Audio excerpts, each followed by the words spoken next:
ठाकरे गटाचे आमदार अजय चौधरी आणि कॉन्ट्रॅक्टरमध्ये बाचाबाची झालेली आहे। त्या संदर्भातली ही महत्त्वाची बातमी। शिवडीमधील रस्त्याच्या कामांच्या पाहणीवेळी ही बाचाबाची झाली। शिवडीमध्ये सुरू असलेली रस्त्यांची कामं वेळेत पूर्ण होत नसल्याचा आरोप आमदार अजय चौधरींनी केलाय। यामुळे नागरिकांना वाहतूक कोंडीचा त्रास सहन करावा लागतोय असं देखील अजय चौधरी म्हणतात।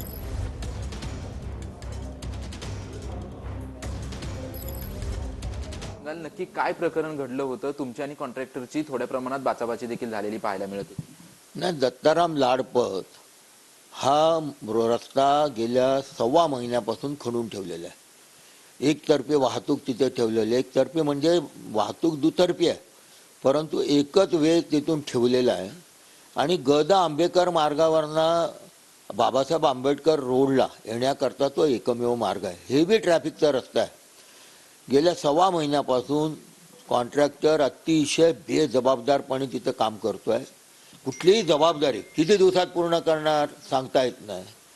पॅचवर्कमध्ये काम करा, लोकांना निदान गाडी जाण्या येण्याकरता किंवा एक गाडी पास होत असेल तर दुसरी गाडी थांबण्याकरता तुम्ही एक जागा करा सफिशियंट, त्याला त्याचं उत्तर सकारात्मक नव्हतं। रोड वॉर्डन दाखवा, रोड वॉर्डन ठेवलेले नव्हते। आणि म्हणून त्याच्या त्या उलटसुलट उत्तरांवरती एक वेळ मला खरंच चीड आली।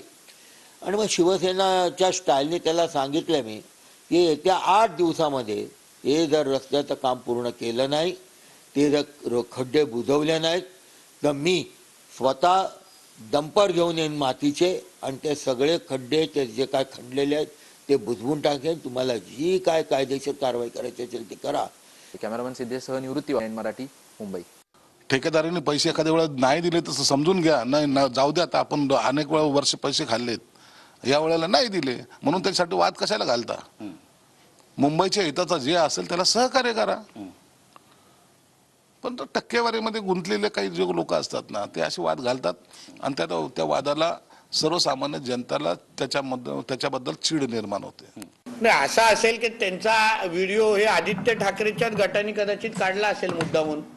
कारण माझ्याकडे माहिती अशी आहे की आदित्य ठाकरे वरळीमधून ना शिवडीमधून लढवणार आहे, म्हणून अजय चौधरीची विकेट काढण्यामागे आदित्य ठाकरे गटाचा हात असू शकतो असं माझं मत आहे।